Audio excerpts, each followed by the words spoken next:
Сам аппарат вот этот все вместе весит 350 килограмм. И, значит, 4 человека, ну, в среднем по 80 килограмм, могут садиться.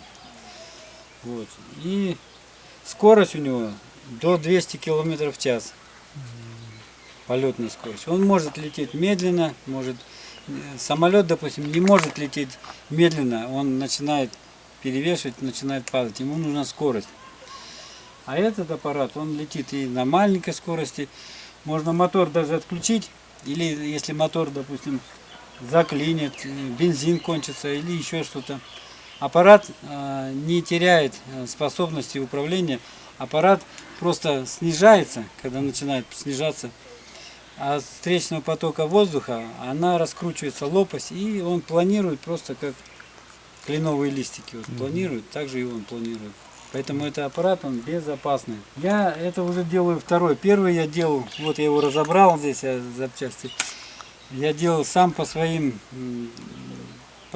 пониманиям, как я понимал. Я начал делать, у меня мотор там маленький стоит, тиковский. Двухместный хотел делать.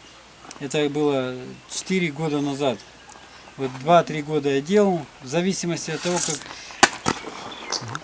появляются финансы, я начинаю что-то делать. А финансов нету, она месяцами у меня просто стоит. Ну, потом я, когда познакомился с людьми, которые этим занимаются уже больше 20 лет, это люди в Москве, вот. И у меня появились деньги, один человек из Бишкека, Марлис Байке, Аксакал, он тоже заинтересовался, он говорит, я тебе помогу. Он дал мне большую сумму, я поехал, привез оттуда лопасти, привез этот винт, привез много приборы, высотомеры, ну все необходимое. Они мне дали чертежи, по которым они уже делают. И я решил все переделать по ихнему, по накатанному уже плану. То есть, как делают это в России они. Вы изучали там, да? Да, я там изучал, они дали мне чертежи.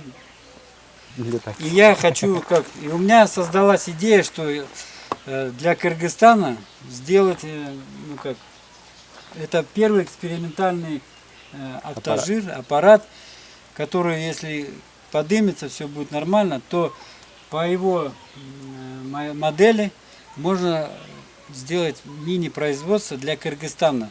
То есть для кыргызских бизнесменов можно делать такие аппараты. На этих аппаратах можно в любую точку Кыргызстана долететь за 2 часа.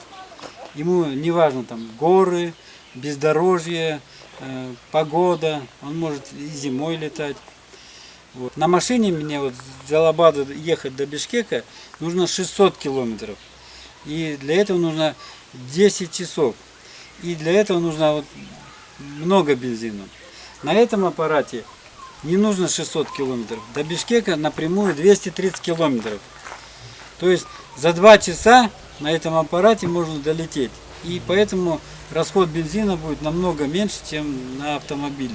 Вот я сейчас жду, когда придет редуктор. С Иванова я выписал редуктор. Редуктор стоит 70 тысяч. Мне тоже они помогли найти эти деньги. Доллар или сом? 70 тысяч сом рублей, в рублях. Да. Ну, $1 получается где-то. Вот, поэтому еще много нужно